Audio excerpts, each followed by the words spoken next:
Inside Diddy and the Menendez brothers' suspicious connection. Published by The Things.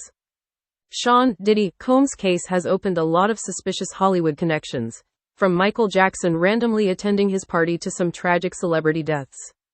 Now, he's also being linked with Eric and Lyle Menendez, who are seeking clemency after more than 30 years of incarceration over the murders of their parents, José and Kitty.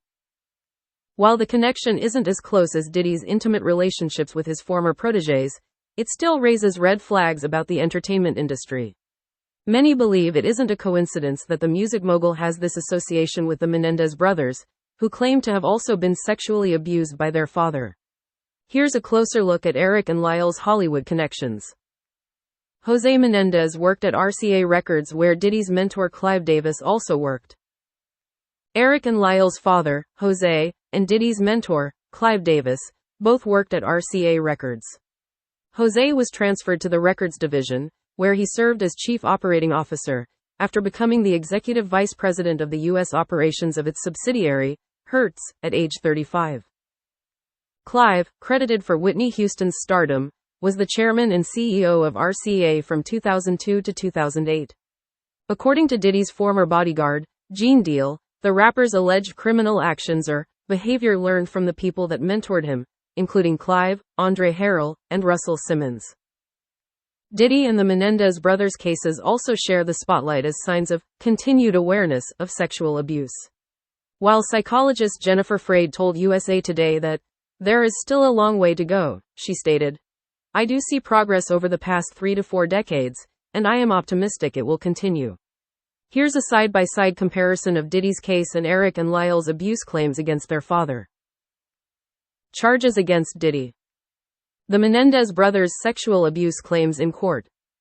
Racketeering conspiracy. Lyle said that his father raped him until he was 8. Sex trafficking by force, fraud, or coercion. Eric said the sexual abuse from his father didn't stop until he was 18, when they murdered their parents.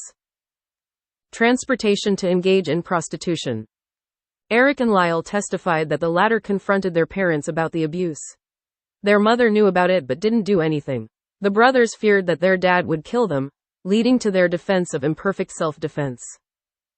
In his recommendation for the Menendez brothers' resentencing, DA George Gascon acknowledged that the complexities surrounding sexual violence, especially with male victims, played a part in his decision. During Eric and Lyle's first and second trials in the 90s, many people didn't believe their father sexually abused them. Many agreed with the prosecutor's claim that they murdered their parents for money. Eric and Lyle Menendez also offered guidance to O.J. Simpson in jail.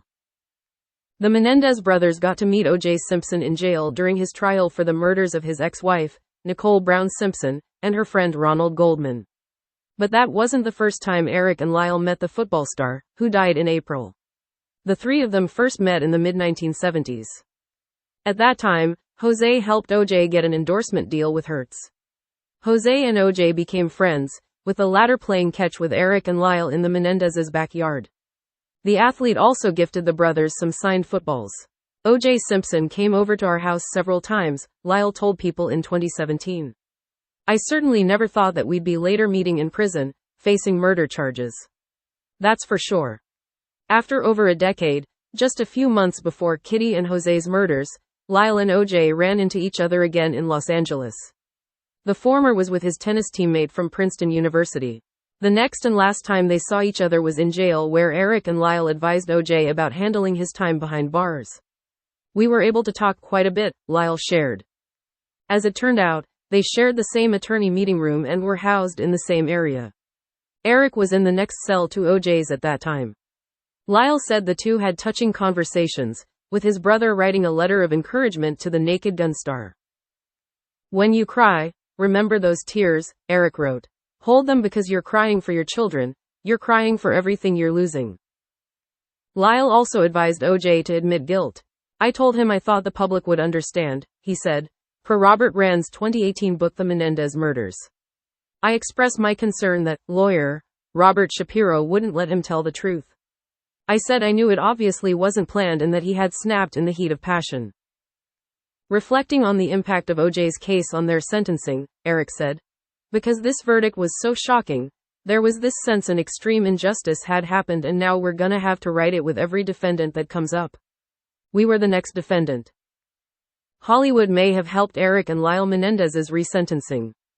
Hollywood helped give Eric and Lyle's case a second chance. NBC News reported that some legal experts think Ryan Murphy's Netflix series, Monsters, the Lyle and Eric Menendez story, along with support from celebrities like Kim Kardashian and the brothers, big sister, Rosie O'Donnell, paved the way for their potential release. When the Ryan Murphy series came out, it was such a caricature of them that the pendulum swing backlash actually created a focus on it, said Mark Garrigus, an attorney for Eric and Lyle. And people then took a look. But Ryan doesn't wish to be in that machine, aka the justice system. I believe in justice, but I don't believe in being a part of that machine, he said. That's not my job. My job as an artist was to tell a perspective in a particular story. I feel I've done that, but I wish them well. Eric criticized Monsters for its blatant lies. But Ryan, who's used to being controversial, believes that he's given the brothers so much airtime to talk about what they claim as their physical abuse, that they're now discussed everywhere. He went on to tell Variety that the show was the best thing that has happened to the Menendez brothers in 30 years. Cooper Koch, who played Eric in Monsters, had written to the Menendez brothers in prison, long before he was cast in the show. Ryan even said he would be interested in doing, if Nicholas, Alexander Chavez, and Cooper, Koch, would agree to do it, is maybe 1 or 2 episodes that continue the story. But Cooper said he felt like they'd already told the story. In September, he and Kim got to meet the brothers in prison, which the actor described as an emotional moment.